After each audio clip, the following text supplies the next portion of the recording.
And if you're watching this stream after it's already streamed, please stay tuned. I'm going to go through all the experiences I've had with German blue rams, how they led to my success breeding them, and why, if you haven't kept them yet, I really think you should, because I think they're a really amazing aquarium fish. Hi, Branton. Let me know. Can you hear me okay? I'm trying out a new microphone, and I've never used it before for streaming. So I guess I'll start with how I got interested in German blue rams. And that basically, audio is great. Awesome. So basically, I got into German blue rams just by seeing them on different aquarium products. If you look on a lot of different packages for fish food and aquarium kits and almost anything, you see a lot of images of German blue rams because they're really beautiful fish. So why wouldn't you use them for advertising? And for a long time, I researched them, and they're accurately described as a fish that's difficult to keep. I would 100% agree with that.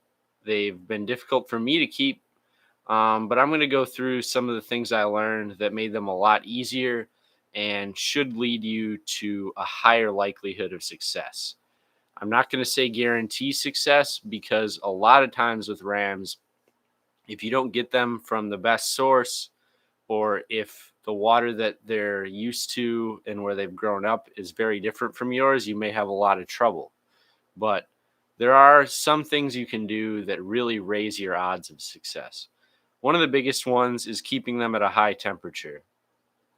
In my experience, keeping rams above 81 and probably closer to 83 degrees is one really important way to keep them healthy. Why they do so well at this high temperature, I can't tell you for sure. It's possible that since they've been captive bred, they've been raised at high temperatures so they grow faster. They obviously do live in a warm climate in Colombia and Venezuela in the wild, but that doesn't necessarily translate to why they're kept so hot now. I think they've been bred in the hobby so long that unless you're buying wild rams, they're probably more acclimated to whatever water their parents were bred in than they are to the water from the wild. Other things that I think are really important to know about rams right off the bat. I think it's really dangerous to feed them frozen bloodworms. You may hear mixed reviews on this, but in my experience, feeding them frozen bloodworms often led to bloat. They'd end up basically, it seemed, just unable to poop after consuming the bloodworms, and then eventually would just blow up like a balloon to a point where they couldn't even move properly, and then they would die.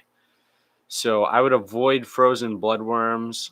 Now, some other more proactive things that you can do that would help them: keeping them with very peaceful fish, I would say, is very important, and avoiding keeping too many rams or an improper sex ratio. So I've always tried to have either a pair of rams or a trio of rams, but in my experience, the best thing to do is keep a large group of rams, say 8 to 12, identify a pair that's formed in the tank, and then after that pair is formed, have another tank ready, isolate that pair of rams, and allow them to breed.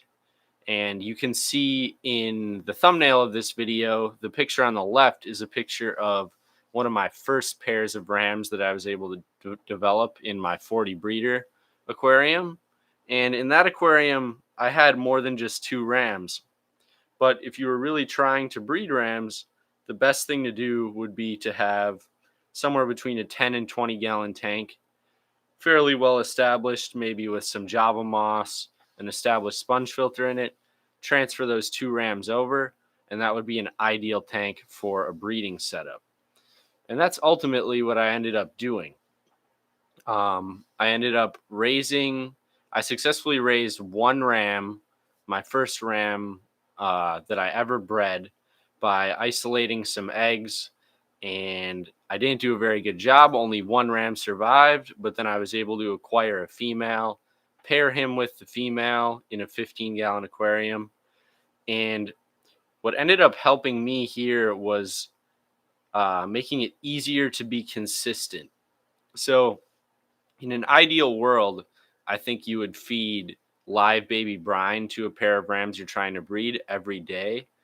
I think I can't really get into fish psychology, but I think it makes sense that when they recognize that there's the presence of food that would work well for their babies, they're more likely to take good care of their babies and not eat their eggs. And the issue was I wasn't dedicated enough to be hatching baby brine every day. But what I was able to do was buy cubes of frozen baby brine. And what that allowed me to do was drop one cube in every day. And that was enough, it seemed, to get the parents to recognize there was food for babies. And I was able to end up raising about 50 baby rams that the pair actually raised themselves. Now, why I didn't video any of this occurring, I don't know. I think I was kind of nervous that I would jinx it if I videoed them and then they'd eat their babies, so I just didn't. And I ended up raising maybe a little less, but about 50 rams to sellable size using that technique. Now, prior to that, I had tried methods isolating the eggs using methylene blue, putting them in a small container.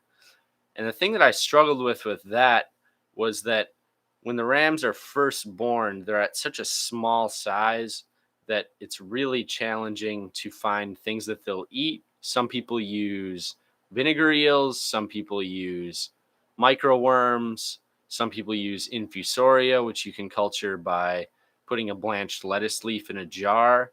But I tried vinegar eels and I didn't seem to be able to get a very high survival rate. I did only try it a couple times, and maybe with more replication, I'd gain more success. But I just found that it was a much cooler experience to get the parents to raise the babies themselves.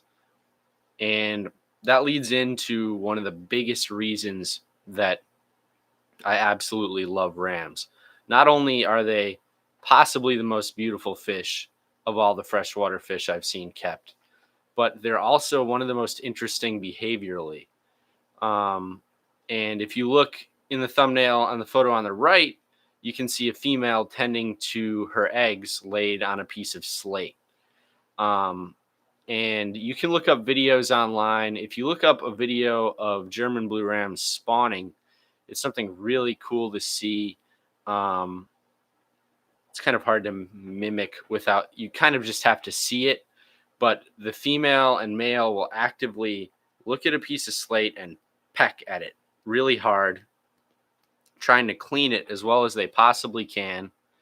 And the male will essentially clean off this rock, working with the female, and then do this swaying motion back and forth while in the most intense color he ever exhibits. And at this same time, the female may look even better than the male because she is full of eggs. Her ovipositor, which is the tube near her anal fin where she deposits the eggs from, is out. And it's just a really amazing sight to see. In addition to that, you'll see a lot of complex behaviors that you won't see out of a lot of other fish. You may see similar things out of some cichlids, but it's something that in a fish as small as a ram, I feel like there aren't many fish of that size that will show this complex of behaviors. Other Apistogramma species, which are similar to rams, may show these too. I don't have experience with them, but it's really cool to watch things like German blue ram males fight either for territory or to acquire a mate.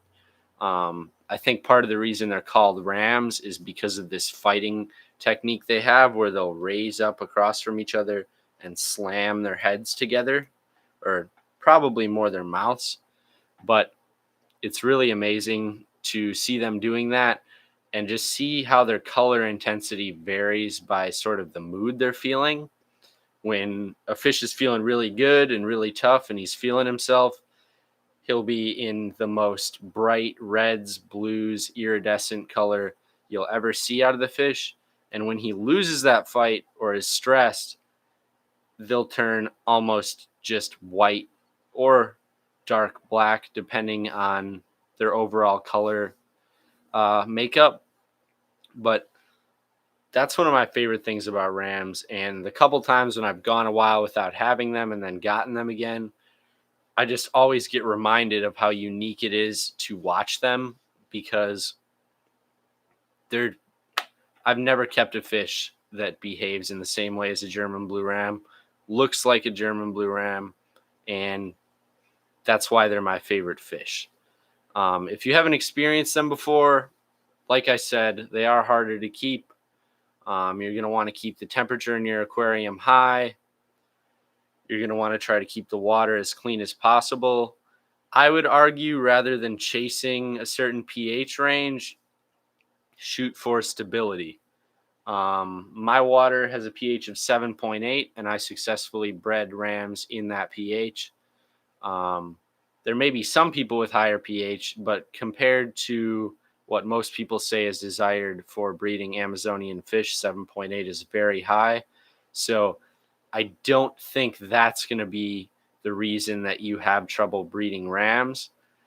And you may have to try a couple times, because depending on the source of rams, you may just get weak ones.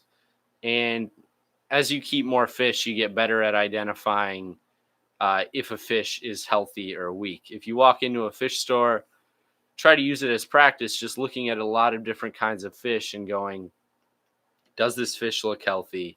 Like, if you could rate this fish out of 10, how healthy does it look? Because when I walk into a fish store now, I am looking for a specific fish that I want a lot of times, but I'm also looking for that fish to be to a certain level of health that is acceptable to me. And I can very easily recognize now, okay, that fish is 10 out of 10 healthy, good value, definitely buying it, versus if I saw the same fish, but at what I would think of as, say, a 3 out of 10 healthy, um, regardless of if it's a fish I've been looking for a long time, I'm probably not going to buy it, because your goal is to buy fish that are already healthy so you don't have to deal with problems. And I know some people talk about things like rescuing a beta from a store because it wasn't doing too well. And I respect someone trying to help the welfare of an animal, but when you're trying to increase your odds of success, the best thing you can do for yourself is really be picky about what fish you take home based on how healthy they look. Stir-by cories are a really good example. I've seen stir-by cories that range all the way from 1 in terms of not looking healthy at all to a 10. The first time I ever bought a big group of stir-by cories was a few months ago. I went to this store, I saw them, they looked 10 out of 10 healthy, so I knew I don't care if they're a little more expensive than the average stir-by, which I was lucky they weren't even that expensive. But you really, when you see a fish that is extremely healthy from a seller, that's when you want to strike and get that fish. And the same applies to rams. If you have a way to see the rams in person before you buy them, that's always better, just so you can gain that assurance that the fish are actually going to be healthy. Because another issue with rams is once they start to go downhill, it's really hard to reverse that process. I've found that I've had a ram that looks completely healthy on day 1. Day 2, it looks great, it's eating. And then day 3, all of a sudden I can't see it and it's gasping on the bottom. And then by day 4, it's dead.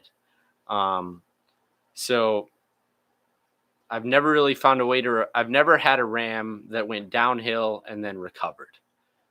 So it's really about maintaining ideal conditions for a sustained period of time. And I think once you get your rams to breed, that second generation is probably going to be more acclimated, or just more used to the type of water environment that you have, depending on where you live. And then my goal is basically to breed rams 3 generations in my own water, because my expectation is that once those rams get to that level of adjustment, scientific literature and things I've read basically say that after 3 generations, the fish are more acclimated to your water than they are to any water they were experiencing before. So that's something to shoot for, I think, in order to really achieve rams with um, a lower chance of susceptibility to any number of different issues you may encounter. All right, I just talked a lot. I'm going to take a look at the chat and we'll keep going. I've had some good luck conditioning with black worms and white worms also. Okay. I have no experience with either of those, but Brandon, I've seen your rams and they look really beautiful. So that is definitely something I will be trying in the future. I actually started working at a fish store this week and we have black worms. So now I have a source to try those out. Where do you get white worms? I'm not totally familiar with exactly what they're like. Hey, from Slovakia, rams are beautiful. I have blue rams. Well, thanks for commenting, Janosik. I hope I'm saying your name right. That's awesome to see someone tuning in from Slovakia. I'd be interested to see what your rams look like, because I've seen a whole range of different appearances of rams depending on where they've been bred, and people just go in different directions with their lines. I know that Branton has a line of rams that are called Dutch rams, and the video he sent me of them, they're absolutely gorgeous. Probably the nicest rams I've ever seen. Um, there are also, unfortunately, I know now this is politically controversial, but there are ram breeders in Israel that produce really beautiful rams that I've kept in the past. Um, but it's just interesting to see that so many people have gone in so many directions with these lines that now one fish in the wild has become gold rams, electric blue rams, black rams. I'm hoping that a red ram will eventually appear, because red is one of the most significant colors in their body, but I feel like a red ram would be almost cooler than a gold ram, but we haven't seen it happen yet. So hopefully we'll see that popping up in the future. Israel producing some stunning fish. Yeah, there's an old Aquarium co-op video. It's not that old, but it's within the last 5 years, where he went to Israel and toured this incredible fish farm where they were breeding a ton of rams, a ton of guppies. I think they were breeding cardinal or neon tetras, or maybe both.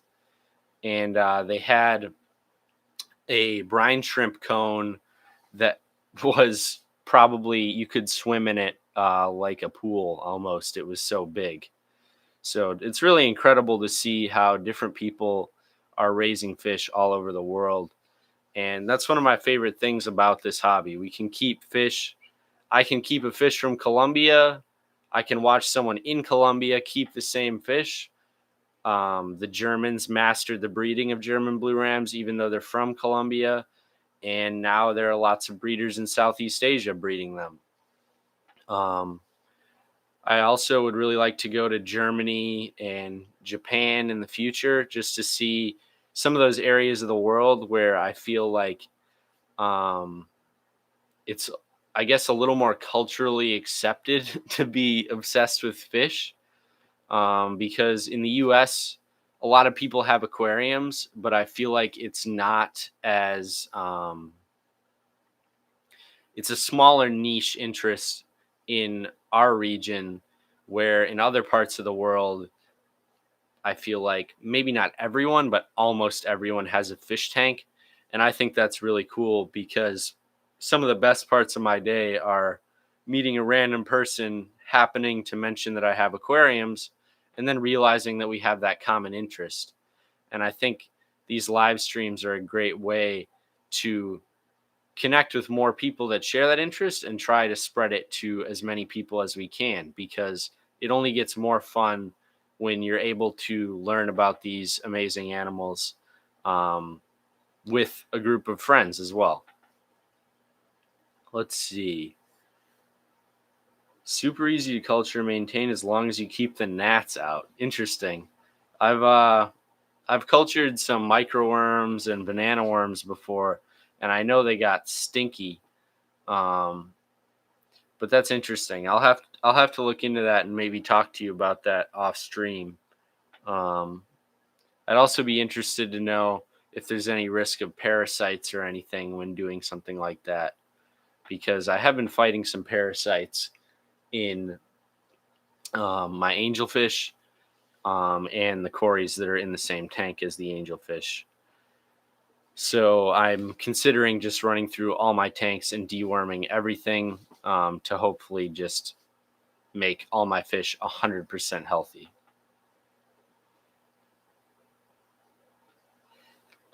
Sorry, just reading the chat a little bit.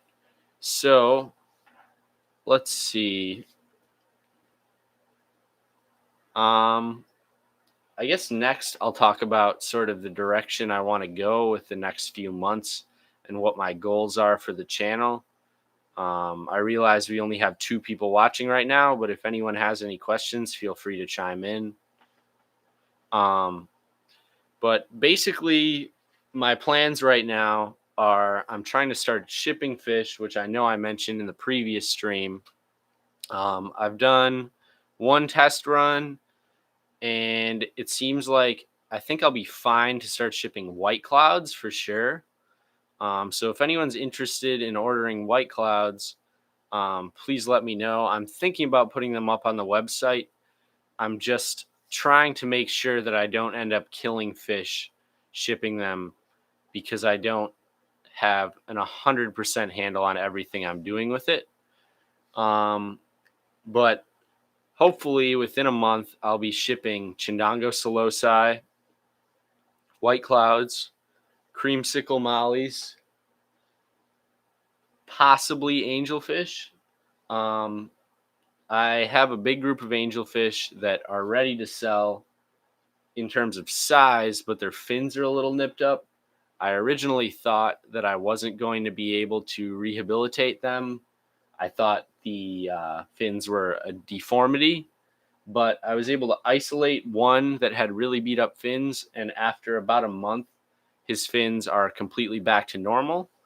So what I'm going to do is I got a new 75-gallon aquarium, which is sitting right next to me on the floor. I'm going to build a stand for that with my dad, put that tank up, move all the angels to the 75, and with that additional space to help me not have to do water changes 24/7, I will hopefully be able to rehab all those angels to perfect finnage. And once that happens, I will begin to sell the angels. Now, once I open up that website, which I've already created, but I haven't listed any products yet, so it's basically a dead website. I'm kind of trying to see how many customers I can actually get through that, most likely by directing people from YouTube. And I know there are other avenues to sell fish online, but I just want to see how much demand I can create just through my own channel, through my own website, and see if it's a viable alternative to selling my fish to my local stores, because it's based on my conversations with my local stores, it's going to be challenging for them to take on all the fish that I have. And the margin's going to be a lot better if I sell the fish online. I can also reach a lot of people who wouldn't be able to buy my fish if I sold them just to my local store in Illinois. Um, So I'm excited to see how that goes. And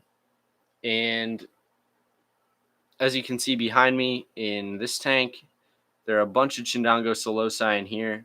They're kind of the perfect selling size right now. They're somewhere between 1 and 2 inches, which is the size that most people sell them at online.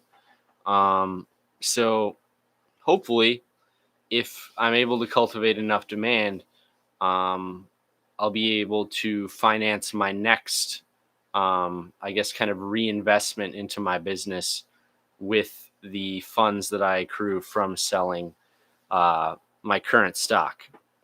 Then I can reset a breeding group of the Solosi, select new angels to possibly start a new pair because the pair that produced the angels I have now is not very good at raising their own babies. And if possible in the future, I'd like to allow the angels to raise them themselves like the rams rather than pulling them, even though I've proven to myself that if I want to pull them and raise them, it's not too hard. I can definitely do it. Um, and then uh, what's probably going to end up happening is then I'm going to try to start rams. Um, and that may be an irresponsible decision for me to make because I'm not 100% sure how long I'm going to continue living where I am. I'm thinking about going to Spain for essentially to be an English teacher for elementary school kids in Spain with the goal of becoming fluent in Spanish while I'm there. And I want to do that so that in the future I can study rams in the wild in Colombia and communicate with native Colombians, or I don't know if native is the right word, um, but communicate with Colombian people in order to track down rams there and sort of experience the environment of the favorite fish that I live in. Let's see, reading the chat. You'll have to get in on the auctions when they start up next spring. Native fits. Yeah, I wanted to make clear that I wasn't saying, I don't know. I thought native might indicate like that Colombia is undeveloped or something, which is not the case. There are cities in Colombia. But I want to be able to speak the native language so that I can gain the full experience when I visit there. So let's see, what else can we talk about? For the 3 people in the chat, if you want to just drop in the chat, what are your favorite fish or some of your favorite fish that you've kept in the past? Because I have kept a lot of different kinds of fish, but I've probably kept less than 5% of the fish that I could have kept by now if my goal was just keeping everything. I've really fallen in love with the Colombian ecosystem. The Orinoco River is probably my favorite river in the world just because there's so many amazing fish that come from it.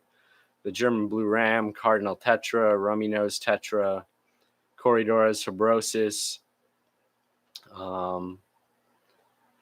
No other fish come to mind right now, but my goal is really to visit Colombia as soon as I can with full knowledge of how to speak Spanish, because I think that'll be a life-changing experience for me and will only grow my passion for the hobby more. Branton says, my favorite fish I keep are plecos, epistogramma, and shrimp. What would there be like a specific pleco, epistogramma, and shrimp out of those groups that you like the best? Or would you say just in general you like those 3 groups? I do really like plecos. I've never kept epistogramma or shrimp, although I'm going to keep shrimp soon. But my hang up with plecos is that it's challenging, I feel, to breed them in a way that's under control, because as I showed in a previous video, I basically flooded myself with common bristlenose. So if I'm able to find demand for common bristlenose um, in a website, that would be incredible, because I have so many to offload. And although fish food isn't that expensive, they're kind of becoming a sunk cost at this point, because I have to feed them a lot and I have no idea who I'm going to sell them to. Opistogramma borelli opal and all the shrimp are great. L519 and L236 RB super whites. Okay. I'll have to look those up after the stream. All the shrimp are great. Yeah, I guess I said I have no experience with shrimp. I have kept shrimp once, but I wasn't very smart about it. I put them in a tank with swordtails, and I think what ended up happening was the swordtails just picked them off until there were no shrimp left, because they basically vanished from the tank. But Brandon, I wanted to ask you what you think about putting the shrimp in this tank. This is a 20-gallon high. Right now it has pygmy cories in it and Dumbo purple mosaic guppies. I was thinking neither of those would probably pick on the shrimp too much, but let me know your thoughts. Huh. My mom is commenting in the chat. We had a goldfish when I was, she says, when I was 9 or 10. We had a fancy goldfish in a small tank. In hindsight, it should have been in a bigger tank.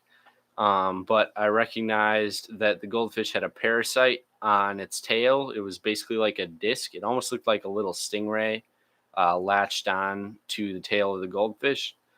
And I noticed it and was actually able to take the goldfish out, scrape the parasite off with my fingernail, and then the goldfish recovered after that. So that's just a little anecdote of a time I saved a fish. That should not be an issue at all. Okay, great. Yeah, I'm hoping you can see a spawning mop right here. There's another one back here. I think this plant up here is hornwort. There's a ton of jungle val, or Italian val. And then we have this Java moss over here on top of Diver Dan, which is my oldest aquarium decoration.